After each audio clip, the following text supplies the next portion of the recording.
Now, there are 5 women in the genealogy, and this is rare. Mostly in ancient genealogies, it's the description of the father and the eldest son. But here we have 5 women. They're important because the only way you know you have a Jew as a neighbor is if that person's mother is a Jew. Judaism comes through the mother. So the women are terribly important. The lineage comes through the father. Jesus is son of David because of Joseph. He's a Jew because of his mother. And that's true today. In fact, there's a tension in contemporary Israel. Who is a Jew? And the ultra-Orthodox want to make sure that that definition includes all kinds of checks and balances about who observes and who doesn't observe and all of that kind of thing. And so there's a desire to, if you will, to put additional qualifications on who is a Jew. The other side says no. From the very beginning, if you are born of a mother, whether you are a person of faith or not, you're a Jew. See, the issue in Israel today is if you are a Jew, you're entitled to live there. If you are a Jew, you've got nationality rights. And the conservatives want to make sure that there's purity in who comes in. You know, this just doesn't happen in the United States. It happens all over the place. We want to make sure that the people who come in are the right kind of people. So, there are these 4 women. The first of them is Tamar, and the story of Tamar is found in the 38th chapter of Genesis. Tamar is the daughter of Judah. Judah is the son of Jacob. She's a childless widow. And according to the law of Israel, she is given to her brother-in-law, her husband's brother, so that she may have children, that she may raise up children. But her husband's brother-in-law dies, and there is no child. Now, normally what would happen is, remember, there are 8 brothers in this family. Normally what would happen is that she would marry another one of the brothers, but Jacob says, no, I've lost 2 kids already. You know, this woman has a curse on her, you know, I'm not going to allow her to marry any more of my kids. And yet for her own dignity, for her own standing, she has to bear children. So what she does is she dresses up, disguises herself as a prostitute, and she seduces her father-in-law. And so she sleeps with Judah, and she becomes pregnant, and through him she becomes the mother of Perez. That's the first of the women. Rahab is the second one. That's found in Joshua 2. Rahab didn't simulate being a prostitute. Rahab was a prostitute. She lived in Jericho. When the people crossed into the promised land,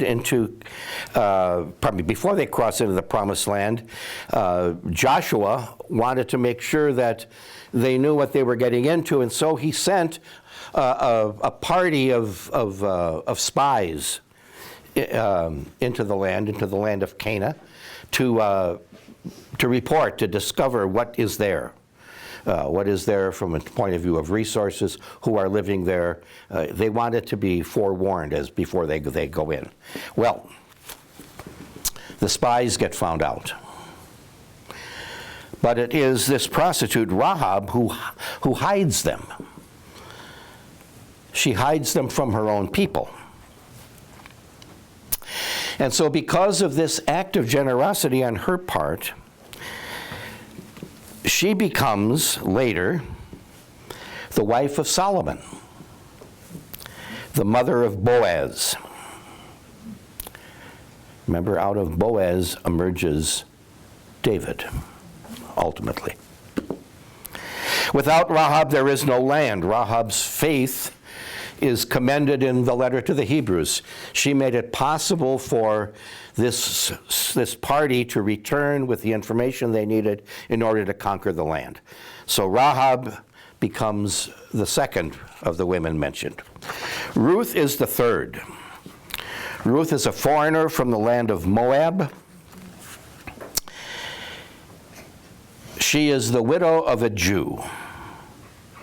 Her mother-in-law, Naomi, is a Jew, and she and her family lived in the nation of Moab. Once her son dies, Naomi wants to return to Israel. Ruth's devotion to her mother-in-law is extraordinary. She says that she will go wherever Naomi goes, that she'll leave her own people. She'll leave the Moabite nation, and she will come to Israel. So it's Ruth who married Boaz, one of Naomi's relatives. And Ruth later became the mother of Obed, the grandfather of David. So Ruth is the great-grandmother of David. There's a wonderful passage in the book of Ruth in which she commits herself to follow her mother-in-law. It's quite often sung at weddings, and I don't think the bride and groom have any idea that this is being sung to a mother-in-law. Wherever you go, I will go. Wherever you rest, I will rest. That your God will be my God. My people will be your people. That is the hymn that is listed in the book of Ruth. The next woman is Bathsheba. She's not mentioned as Bathsheba. She's mentioned as the wife of Uriah. Uriah was a Hittite. He was a lead soldier in David's army. Bathsheba and David had an affair while Uriah was out fighting a war. Bathsheba became pregnant with David's child, who would become the king, would become Solomon. But David did not want to accept responsibility and, if you will, the culpability of what he had done. So what he needed to do was to find a way to get rid of Uriah. So what he did is he got Uriah a furlough to come home. And he visits with Uriah, and he says, why don't you go back to your house, have a nice dinner, you go to bed with your wife, have a few days of enjoyment, and then you can go back to the front. And Uriah says, no, I will not return home. He said, I took a vow that until the fight was over, I would not return to my house. And he didn't. And so David is frustrated, to say the least. And then what David does is he slips into murder. He issues the order that once Uriah has returned to the front, and once they are engaged in battle, make sure that Uriah is in the front line. And when the enemy attacks, have everyone else back up. And that's what happened. And Uriah was killed. And David married Bathsheba. Well, we've got 4 women who have got less than ordinary stories about pregnancy. Less than ordinary stories. And yet they're all heroes. I mean, they're heroines. They're all important to the story. They're all integral to the story of Israel. I mean, Bathsheba becomes the mother of Solomon, the great king. But what they have in common is that there's an irregular departure from the ordinary with regard to their sexual lives. And they're there to foreshadow the irregularity of the birth of Jesus. So with Mary, you've got a woman who is not married, who is pregnant,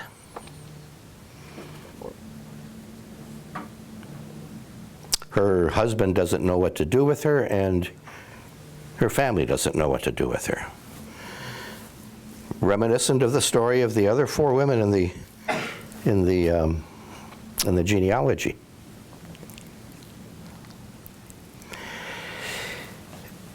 They also demonstrate that it's out of seeming irregularity that very often God works. See, God does not need saints in order to work.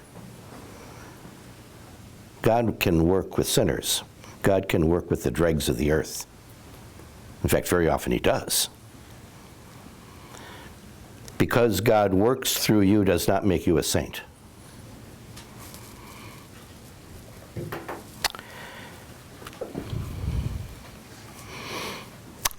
So now we come to the end of the genealogy, recognizing that God does not hesitate to instruct institutions and to adopt institutions in the role of his son's story. He takes the institution of the monarchy, which is really a corrupt institution led by corrupt, venal, stupid, ineffective, and sometimes ignorant leaders. There were a couple of saints in the crowd, but that's all. And God instructs, I would suggest, the successive part of the story, the part of the story that continues through the Christian era, in much the same way. The institution of the church is not free from its own corrupt, venal, stupid, ineffective leaders and its saints. So I would say to you, those Christians who proclaim that they believe in and they love Jesus with all their heart, but they can't accept the institutional church because it's far from perfect and is a scandal, they have not understood the beginning of the story, and consequently, they're not willing to face the challenge of the ongoing story of God's work. God does not need saints. All right, that's the end of the genealogy. Any questions at this point before we move on?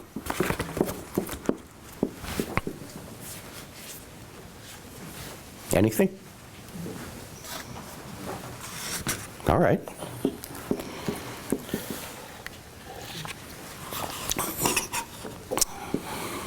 We move on now to the last part of the first chapter of Matthew. The second part of the first chapter tells us how the birth of Jesus takes place.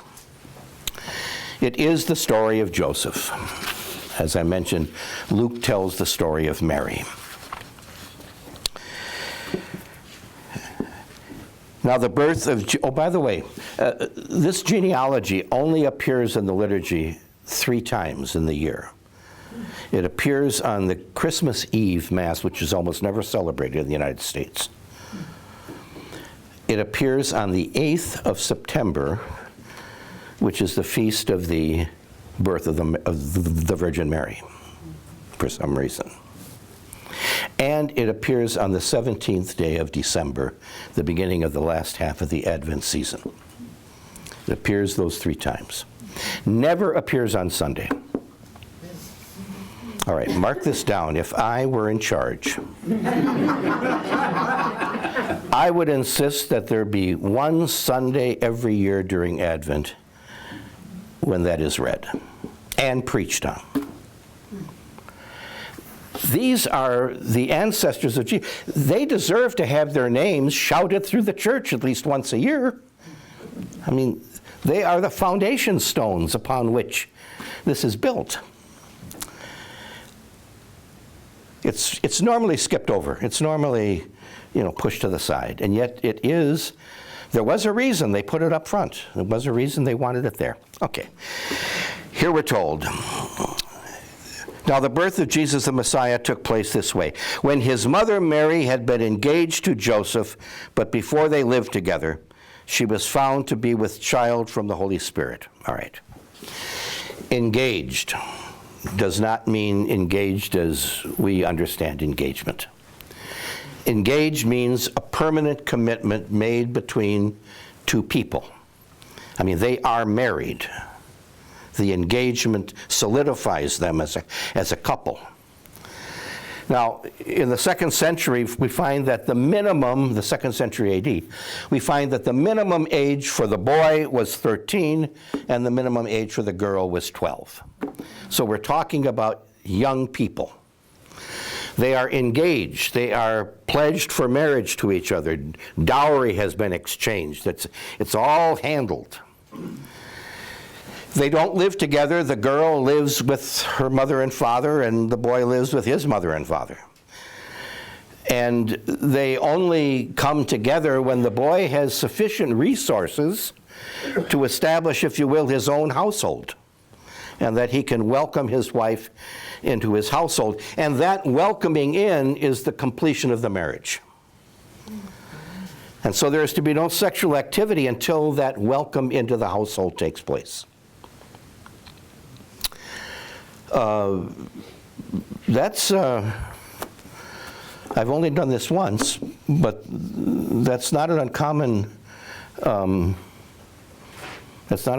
practice among some conservative Jews. I remember a couple, I witnessed it, a very, very large document which really lays out the responsibilities they have to each other.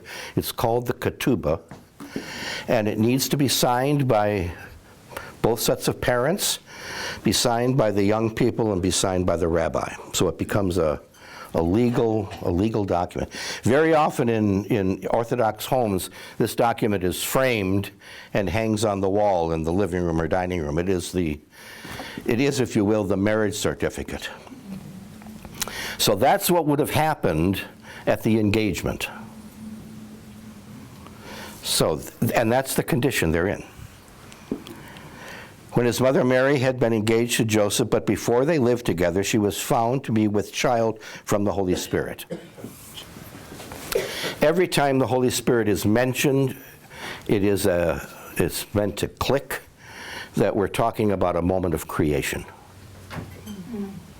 In the first mention of the Spirit in the book of Genesis, in the 1st chapter, it is the Spirit that hovers over the vast abyss, and out of that comes life. Here it is the Spirit who hovers over Mary. The Spirit shall overshadow her, and she becomes pregnant. It is in the waters of the Jordan that the Spirit speaks, and Jesus has given, if you will, his destiny. This is my beloved Son. This is the first time that's announced. It's in Pentecost that the Spirit comes down for the establishment of the Christian community. Wherever the Spirit is found, there's a new beginning. There's a creation.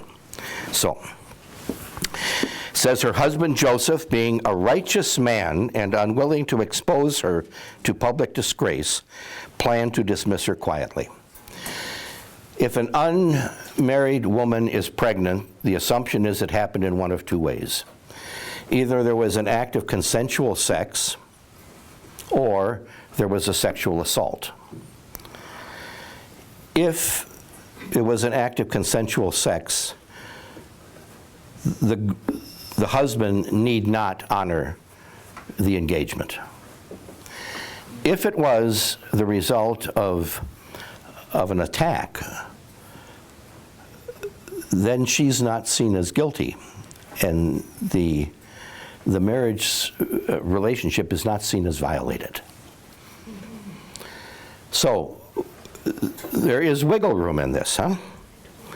Now, in order to determine this, what you've got to do is you've got to convene a court. And that's what would hold her up to shame. You know, whichever way the decision would be made, she would become the object of public attention.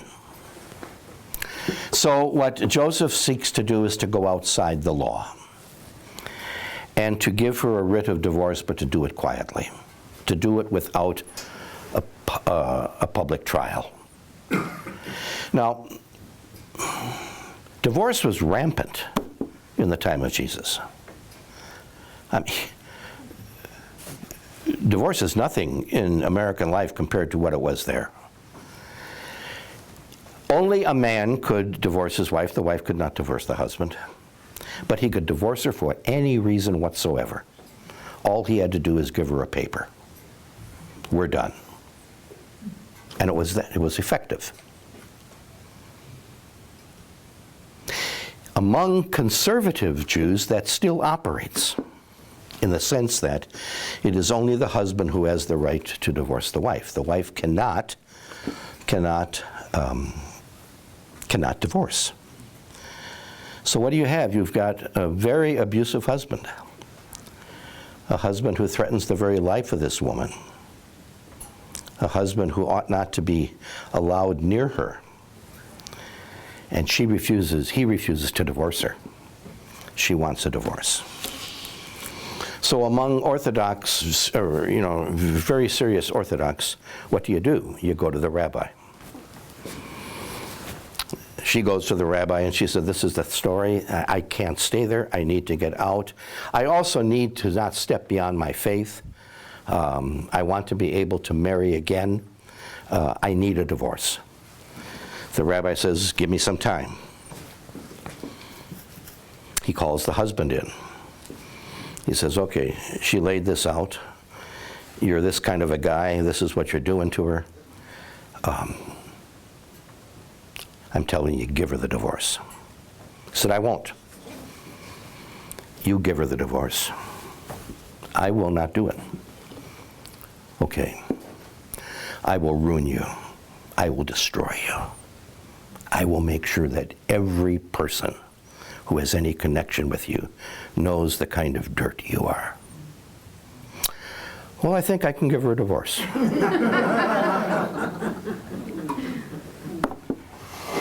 So Joseph chooses to go another route. He quietly dismisses her, it says in the text. But just when he resolves to do this, an angel of the Lord appears to him in a dream. Joseph has lots of dreams. There are a whole handful of dreams in that first 2 chapters. Those of you who fall asleep easily, don't be embarrassed by it. Maybe it's a gift of God. I'm falling asleep more and more. Well, I fall asleep at the breakfast table sometimes.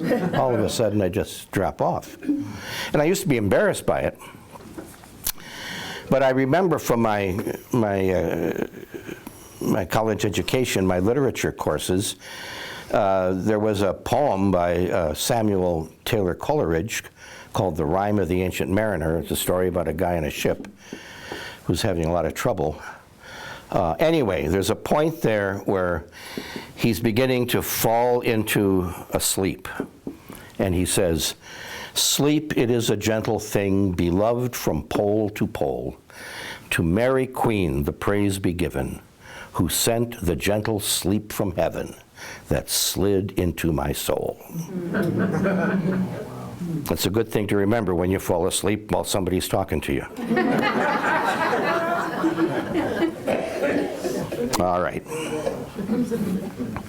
So just as when he resolved to do this, an angel of the Lord appeared to him in a dream and said, Joseph, son of David, it's important, he's acknowledged as the son of David. Remember, that's what that whole genealogy thing was about.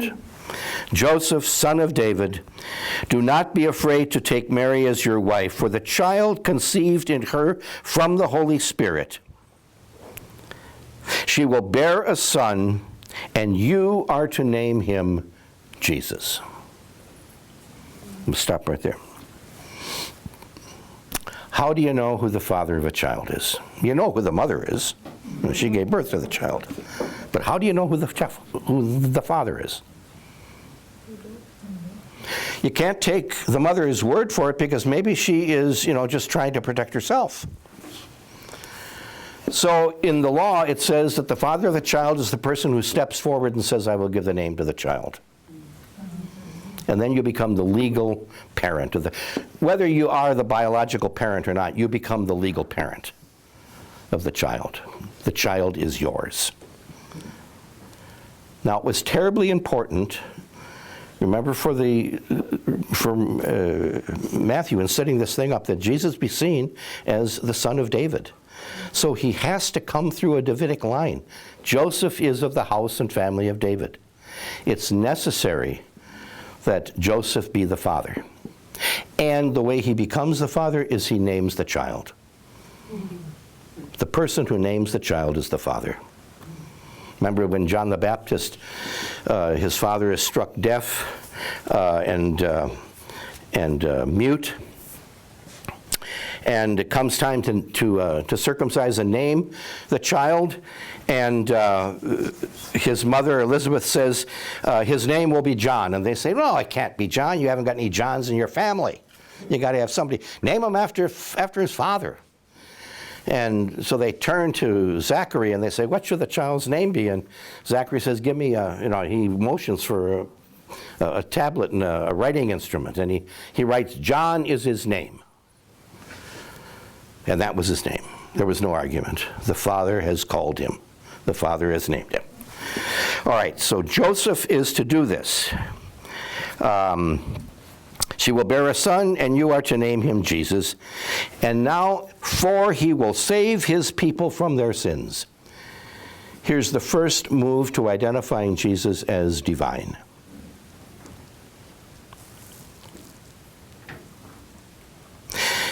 All of this took place to fulfill what had been spoken by the Lord through the prophet. The virgin shall conceive and bear a son, and they shall name him Emmanuel, a word which means God is with us. Oh, that's terribly important. This is the opening salvo of the story. And Jesus is identified as the presence of God among them. The very end of the story, at the very end of the last chapter, prior to the ascension, Jesus says, go and teach all nations, baptizing them in the name of the Father and of the Son and of the Holy Spirit, and know this, I am with you all days, even to the end of time. The story is bracketed by Emmanuel. There was a reason why these people wrote the way they wrote. I mean, they were at least as smart as we were. Okay, so Emmanuel. The other piece is to look at the quote from Isaiah. There are really two versions of the Hebrew scriptures that would have been available to Mark. One is the Hebrew text, and one is the Greek text, the Septuagint text. In one of those texts, it reads, and he shall call him Emmanuel. In another text, it reads, and she shall call him Emmanuel. And Matthew rejects both of those. And he writes, they shall name him Emmanuel.